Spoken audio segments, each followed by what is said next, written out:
Welcome back to MVM. Today we have a preview. This is for a game from Pendragon called Last Aurora. It is a 2 to 4 player worker placement hand management game in which the survivors of a nuclear holocaust are searching the coast for the last icebreaker ship called the Aurora. Yeah, we're actually going to be in a convoy of our own, traveling across this icy tundra, if you will, in kind of a race. It's not really a race, but you definitely want to get across the board because one of the things at the end of the game is trying to get as much distance between you and the last player. So this is a prototype that you see in front of you. Like all Kickstarters that we cover, make sure you go to the Kickstarter page to see the final components. In the center, you're going to see the game board. It's broken into 3 different sections. You have the valley, the coast, and the bay, and that's very important because having lead in this game is going to do a couple different things, namely have very specific people hunt you down and try to hurt you. So we'll talk about why this is broken into 3 different sections. You're also going to notice a number of tokens that are on very specific spots on the board itself. And then you're going to have a place that's going to show you the track that you're going to have to make to get to the last Aurora, which is going to be moving every single round.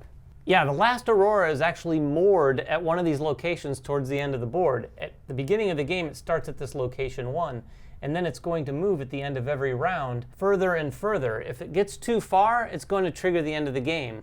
The other way the end of the game is going to be triggered is if someone gets all of the way to one of those locations past the last Aurora. You're also going to notice a couple other things on this main board. You're going to see the turn marker, which is going to be a representation of 2 different things in the game. One is exploration, and the other is movement. And these are going to happen in different orders depending upon where you sit on that turn order.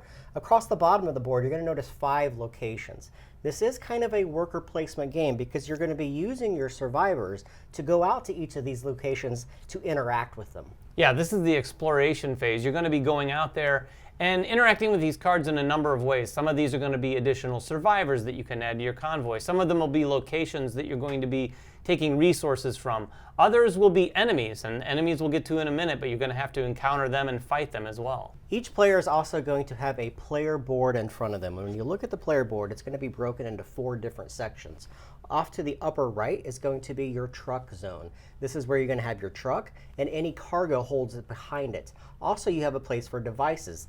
These cargo holds are what's going to hold your survivors. It's going to hold your fuel. It's going to hold your food and so forth. And you're going to be purchasing these or exploring them and finding them in the game, and then holding different types of things like ammo to combat the different things you'll be finding in the game. Right below that is going to be your active zone. This is where you're going to house all your different survivors or your workers in the game to be able to use. And then off to the left-hand side, you're going to notice 2 other things. When you use your workers, they're going to become exhausted. And then you have a rest zone, and these are going to be cycling through the course of the game, and there's ways to move these through that cycle faster. Yeah, and right down the middle, you're going to see a few more things. Here at the bottom, you're going to have a place for object cards. There's a number of ways that you can collect objects in the game. You're going to take the cube and hand it in for an object card. These are going to be worth points at the end of the game. And speaking of points, right above that is your fame track. The fame track is going to be somewhere where you keep track of fame that you get from interacting or doing some damage against some of those enemies that might come up in the game.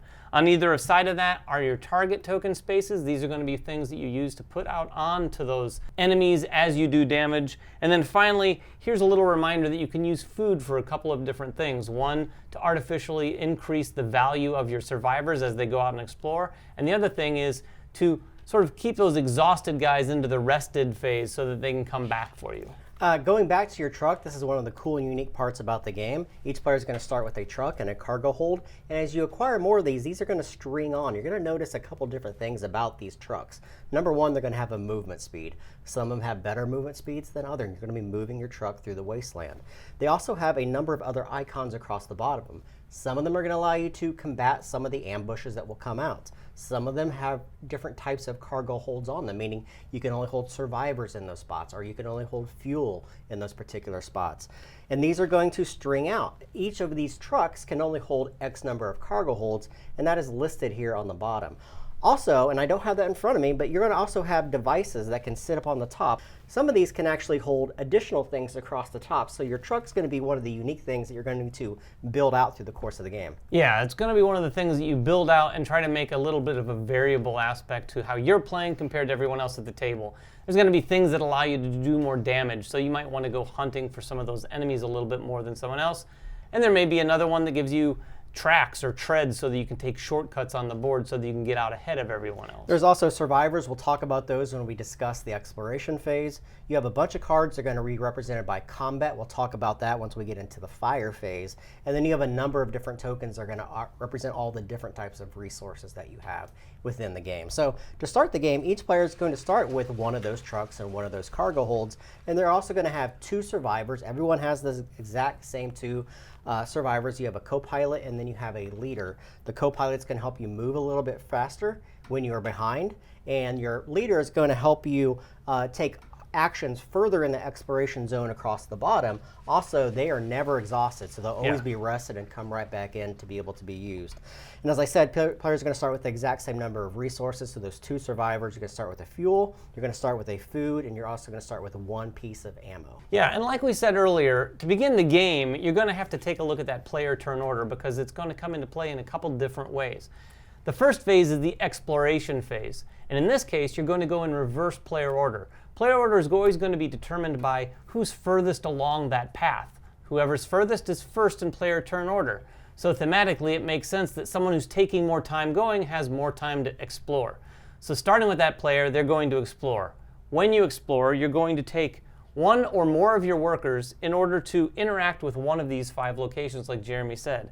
You're going to note these values right here. You need workers equal to or greater than those values. So if I wanted to interact with this location here, I couldn't use my co-pilot because it's only just a 1.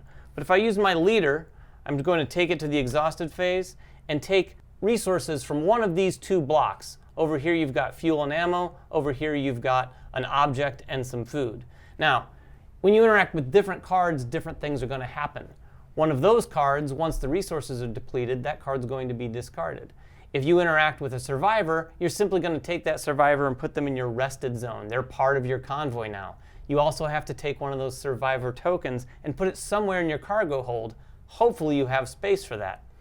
There's going to be enemies out there too. You're not going to encounter the enemies during the exploration phase. And the other types of cards that we've already mentioned, the devices, trailers, and potentially different trucks, are also going to come down this line as well. You're going to simply take those and either replace a part of your truck or add to it. Now, one of the things you also need to take note of is that each of these different exploration locations have a bonus right above it. These are things that you may or may choose not to do during your turn. The lower bonuses are mostly always positive. They're going to help you repair your vehicle when it's taken damage from an ambush. It's going to heal your people from any of the toxic things they found out in the wasteland. But as you go deeper into it, they're going to actually cause toxicity to your player, but give you something in return. And you're going to be wanting to do that through the game because resources in this game are pretty scarce. You're going to be burning through them in order to move your vehicle and to be able to do combat within the game. And you're going to do that exploration phase 1 turn at a time until all the players pass. So there may be instances where I have 3 or 4 workers that I can use in those areas, taking turn after turn, and then waiting for the other players to take their actions, and I may just have more actions in them. So the next phase is the rest phase. In the rest phase, you're going to be taking all the characters and sort of rearranging them around your board. The first part of this is to take any of your exhausted survivors and feed them. That is, if you have food. So for every food that you discard, you're able to move one of your survivors from the exhausted area down to your rest area. You want to do that because the next step is all the rested characters are going to come over to your active side. So then you're going to fill back up for the next round, basically. If you don't take anyone from the exhausted phase with food down to the rest zone, you're simply going to take those down at the end of the rest phase because they're going to be coming back the next round. And these are one of the more interesting aspects of the game. You're going to have to manage these survivors round after round. Sometimes you want to travel far, which means you're not going to have room in your cargo bay in order to feed them. So there may be an ebb and flow to the workers that you're able to have every single round. Once each of the players have done the rest action, then you're going to move to the move action. This is the one that takes place in the other direction. So you're going to look at this track and go from outside in. And there's arrows on this board to show you which way each of these different actions is going to take place. When you decide you want to move, there's a couple things you have to be aware of. Number one, you have to have fuel in your truck. If you don't have fuel, you're not going to be able to move. Number two, you have to have a survivor in your truck to drive the truck. Right. If you don't have a survivor, again, you're not going to be able to move. If you decide to expend that fuel, you're allowed to move X number of spaces according to the speed of your truck. Now your truck is a native 2. However, there's other cargo things, there's other trucks themselves that are going to enhance that, including other cards you have, and maybe even some survivors that are in your tableau at that specific time. To move, you simply expend that fuel and you move that many spaces, up to that many spaces. You don't have to move the full amount. However, you can move in additional spaces for each additional fuel that you wish to spend. Now, any of these tokens that you follow over, you can actually just skip over them unless you land on them.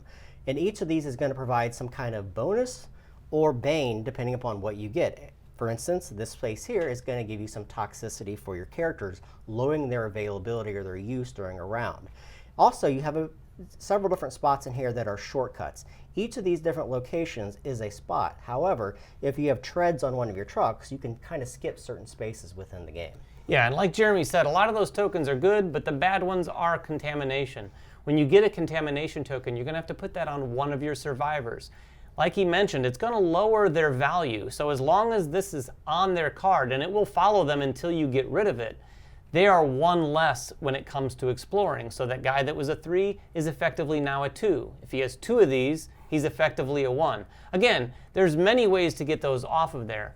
One thing to keep in mind, though, is when you have more contamination or contamination equal to the number on the survivor, that survivor is taken out of the game and you've lost that survivor. Now remember, this is a pseudo race game, so you want to be as far ahead as you can as possible because you want to make it to the Aurora before it docks and leaves the area.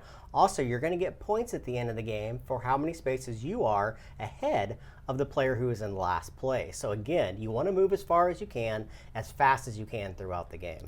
Yeah, so keep in mind, at the end of movement, and that's when everyone's had a chance to move or not, you're going to determine whether or not any of the enemies are going to attack. And right now, you're going to look here at the bottom of the board, and if there's any enemies, they're simply going to be taken and put at the top of the board above the section where the lead player is. So right now, we're both here in this first section, the valley. That's where the enemy will go. Everyone in that section is going to be able to potentially interact with that enemy. That's the valley. There are 3 sections across the board. So it is possible for someone to be in the second section, have some fights, and someone in an earlier section doesn't even have to worry about it. However, you're also giving up on some potential points. When the enemy comes out, the first thing you do is you take a loot card associated with them, keeping in mind not to flip it over because there is loot on the back of that. The loot on the back of that is often things you can add to your convoy. You're going to slide the enemy card across there depending on the player count. And then you're going to look at the enemy card itself. There is an ambush to every enemy. Everyone in that section of the board is going to have to take the effect of that ambush. In this case, we're taking 1 damage to the lower portion of our convoy.